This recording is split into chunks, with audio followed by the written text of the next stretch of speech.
Welcome to this walk through Philippians 3, verses 1 to 6. Back in chapter 2, we saw the Christ hymn expressing core elements of the mind of Christ in which Christians share. And Paul then commended Timothy and Epaphroditus in ways that showed their lives actually reflecting that mind of Christ. So the Christ hymn is sort of radiating its light throughout this letter. And we see Timothy and Epaphroditus as reflections of that. And now in chapter 3, Paul is going to speak about himself, and we see some of that same reflection of the mind of Christ. Paul is going to use his life to warn the Philippians of teachers who hold to a view of the Old Testament law that's no longer applicable in Christ. And in contrast, Paul will speak of the all-sufficiency of Christ and of a life of pursuing God's heavenly call in Christ, rather than one's own righteousness by keeping the law. So let's begin our walk through our verses for today and see some of the highlights. Ta loipon adelphoimu, chairete in curio. So Paul begins ta loipon, transitional expression. Loipos, the adjective, means remaining. But in the neuter singular, in the accusative, it's an accusative of reference and used as an adverb, either for something coming in the future or in the sense of besides or furthermore or moreover. Those are some of the glosses from Abbott Smith's lexicon. As Hellerman puts it in his EGGNT volume, loipon is used often in the New Testament to mark a transition to a new topic. And I think that's what we have going on here. Adelphoi is a vocative.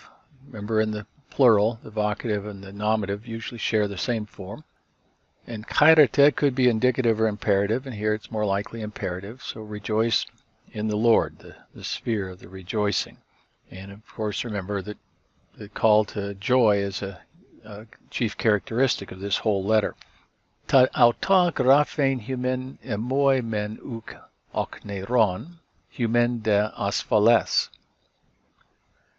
So ta auta, whenever you have autos, a form of autos with the article, it's going to mean the same. Here we have the neuter plural, so the same things. Graphein, infinitive. Humen, the indirect object. So to write the same things to you all. Emoi men uk okneiron. We have the predicate position, okneiron. An adjective meaning hesitating or timid. Okneo, the verb, means to shrink from doing something, to hesitate or to delay. Danker's Concise Lexicon just lists for this adjective sluggish or bothersome. Most translations go with something like bothersome. It's not a problem for me. But given the other basic meanings of this adjective, I wonder if it's almost an idiom, like it doesn't slow me down. And so the emoi is, for me, dative of advantage.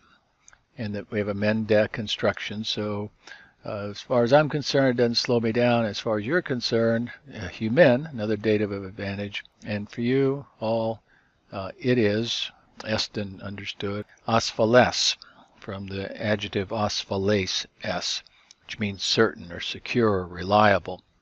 Sphalo means to trip up, and with an alpha privative on the front, it'd be not subject to failing.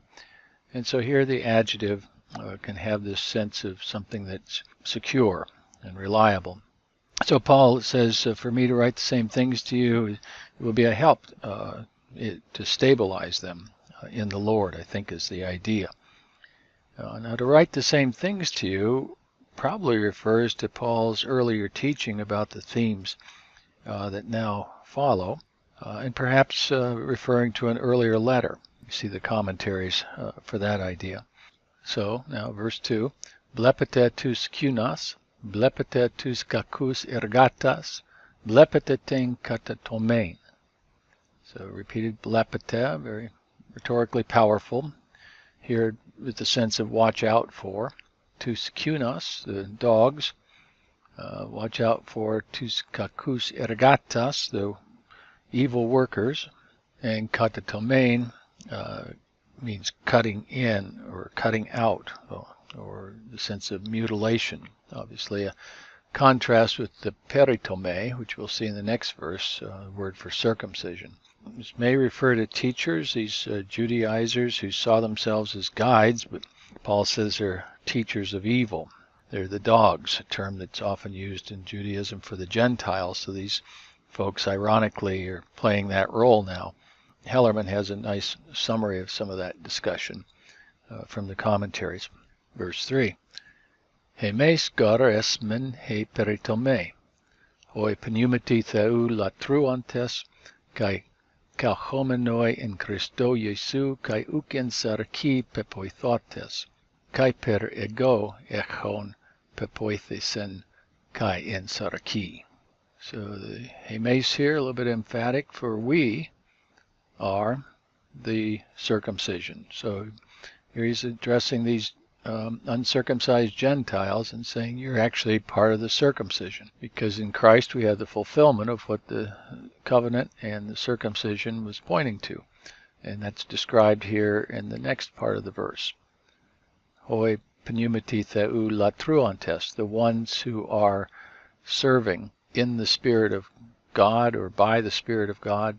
This dative could be a direct object with latruo, serving the Spirit of God, but that's not really how Paul talks about it elsewhere, much more in keeping with serving in the Spirit or by the Spirit, by means of the Spirit, and boasting in Christ, another participle, Christ Jesus, and not in the flesh, having confidence, the perfect of patho.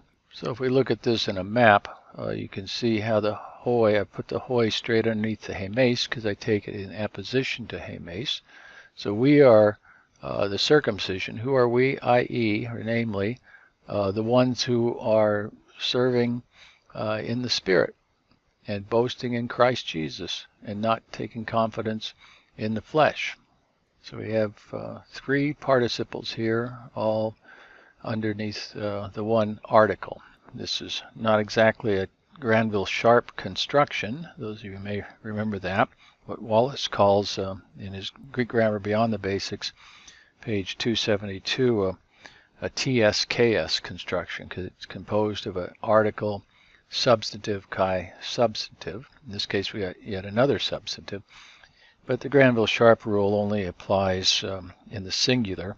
But here the same idea is applied, even if it's not Granville-Sharp in particular, because all three of these participles are referring to the same persons. These are three descriptors for the same group, and that group is us, Paul says. We Christians are serving by the Spirit of God. The whole thing that the Old Testament was looking forward to in a time of fulfillment was to be able to worship God and serve Him by the Spirit. And that's now fulfilled in Christ, and we're boasting in Christ, not in anything else, as Paul's going to make very clear in the rest of this chapter. And not having confidence in the flesh, kaiper, although I, emphatic, have confidence in the flesh.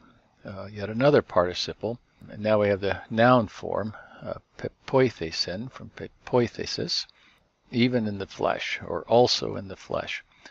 Most English translations go with, I have grounds for confidence, rather than I'm taking confidence, because the whole point of the passage is he's not having confidence in the flesh, but he has grounds for it, as he's going to spell out in the next verses. The reference to flesh down here, picking up the idea of circumcision in the flesh, but also in the sense of that which is merely human, as opposed to being in Christ and empowered and guided by the Spirit, as the first part of this description makes clear. So continuing on in verse 4, Etis doke alos pepoithenai in sarki ego malon. If anyone thinks, and anyone else thinks, to have confidence in the flesh. So the infinitive here, perfect infinitive, giving the content of the thinking, so indirect discourse or content infinitive. If anyone else thinks they have or to have confidence in the flesh, I more. Of course, supplying I think I have more confidence. And now he's going to list all the grounds for that confidence. And let me show you this in the map. Very rhetorically powerful section here. Peritome octad emeros. Octa emeros, you see, is a nominative. eighth day.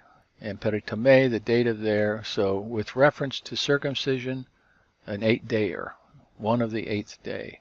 Somebody associated with the eighth day. In other words, he's circumcised on the eighth day, the proper way it's supposed to be done. But it's put here in what I think is a substantive use of this adjective.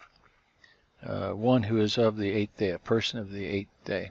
And then ek genus Israel phyles Benjamin, from or out of the race of Israel, out of the tribe of Benjamin.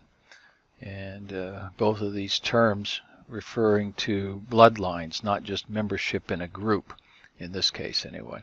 Hebraios ex Hebraion, Hebrew of the Hebrews. So Hebrew of Hebrews would again include the bloodline, although now the idea of Hebrew may add the idea of a Hebrew speaker versus Aramaic. And Hellerman has an interesting suggestion following some of the commentaries, page 177-78, that Paul's family in Tarsus perhaps kept to the ways of the Pharisees in Israel. That would fit with him being trained under Gamaliel in Jerusalem. Otherwise, in the diaspora, you wouldn't expect the Hebrew of the Hebrews kind of idea.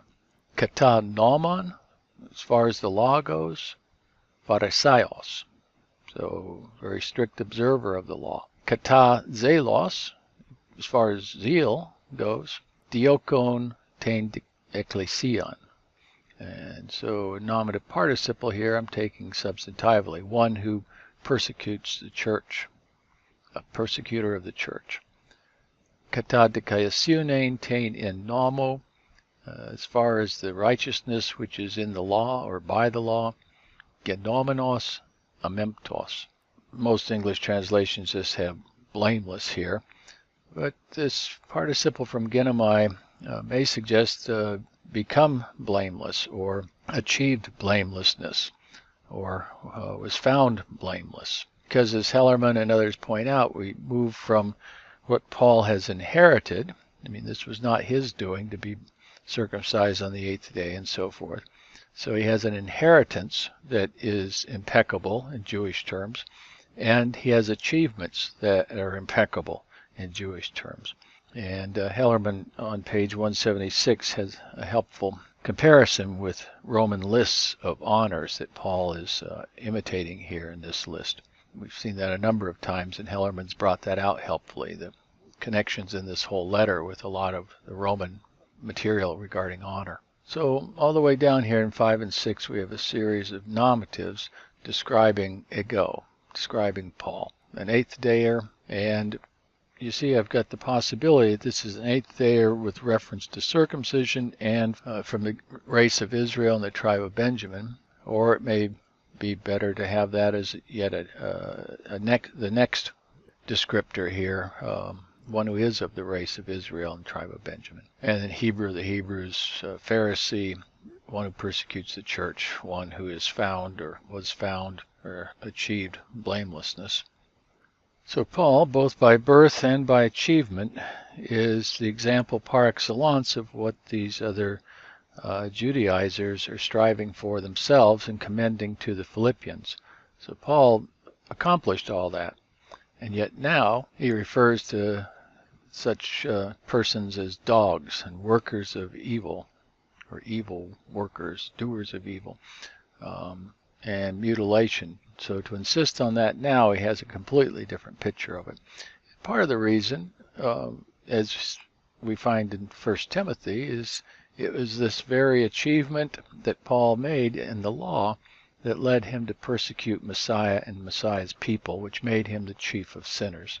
So ironically, the very keeping of the law with the zeal of Phineas, as a number of commentators and other scholars point out, the zeal of Phineas for the law, Paul models that, and in doing so, he fails to even recognize Messiah and fights against him and persecutes his people. And so a radical reassessment of that whole achievement that he had.